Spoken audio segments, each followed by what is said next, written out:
ফুলকপি আর ডিম কখনো কি রান্না করে খেয়েছেন? এত বেশি মজা। হ্যালো ফ্রেন্ডস, আসসালামু আলাইকুম।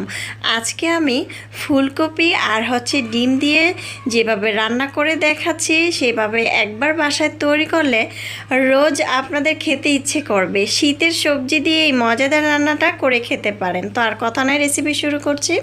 প্রথমে একটি প্যানের মধ্যে তেল দিয়েছি প্রায় আধা কাপের মতো।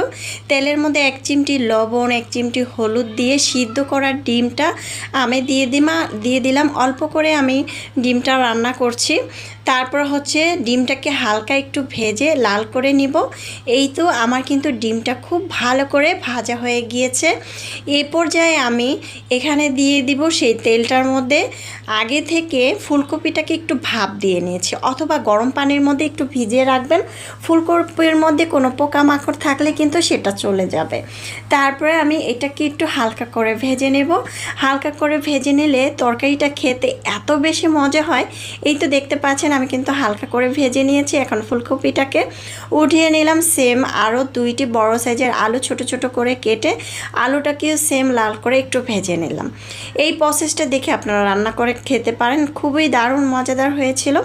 এখন ওই তেলটার মধ্যে পেঁয়াজ বাটা আর রসুন বাটা, আদা বাটা দিয়ে দিলাম আধা কাপের মতো। একটু ভাজার পরে 1 চিমটি আস্ত জিরা, তারপরে কিছু গুঁড়া মশলা, হলুদ, মরিচ, ধনিয়া, জিরা এগুলো হাফ চামচ করে দিয়েছি। পরিমাণ মতো লবণ দিয়েছি, গরম মশলা, এলাচ আর একটি তেজপাতা দিয়েছি।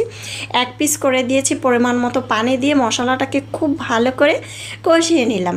মশলা যত কষাবেন এটা খেতে তত বেশি ভালো লাগবে। এখন ভাজা করা দিয়ে দিলাম ডিম, আলু আর ফুলকপি। এটাকে খুব ভালো করে কষিয়ে নিচ্ছি। কষানোর পরে ফুটন্ত গরম পানি আমি এখানে দিয়ে দিচ্ছি, দেখতে পাচ্ছেন। খুব ভালো করে নেড়ে চেড়ে দিয়ে দিলাম। আর এখানে পানি ছিল প্রায় 2 কাপের মতো, 2 কাপ 2.5 কাপের মতো পানি ছিল। ঢাকনা দিয়ে ঢেকে রেখেছিলাম। ঝোলটা যখন একটু মাখা মাখা হবে তখন আমি এখানে দিয়ে দিব ধনেপাতা কুচি, ভাজা জিরার গুঁড়া অথবা গরম মশলার গুঁড়া থাকলে অ্যাড করতে পারেন। খেতে দারুণ লাগবে, সুন্দর একটি ফ্লেভার আসবে। না চাইলে স্কিপ করতে পারেন। দিয়ে দিলাম ধনেপাতা দিয়ে 1-1.5 মিনিটের মতো রাখবো। ঝোলটা আর একটু শুকাতে চাইলে শুকাবেন, না চাইলে ঝোলটা কিন্তু দারুণ মজার। ঝোলটা হালকা রেখে দিবেন। এখন আমি একটি বাটিতে পরিবেশন করে নিব।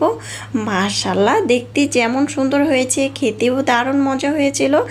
আমরা চাইলে কিন্তু এক এক দিন এক এক রকম করে এই মজাদার রান্না বান্না করে বাসায় খেতে পারি। বাসার সবাই অনেক বেশি পছন্দ করবে। রেসিপিটা ট্রাই করবেন।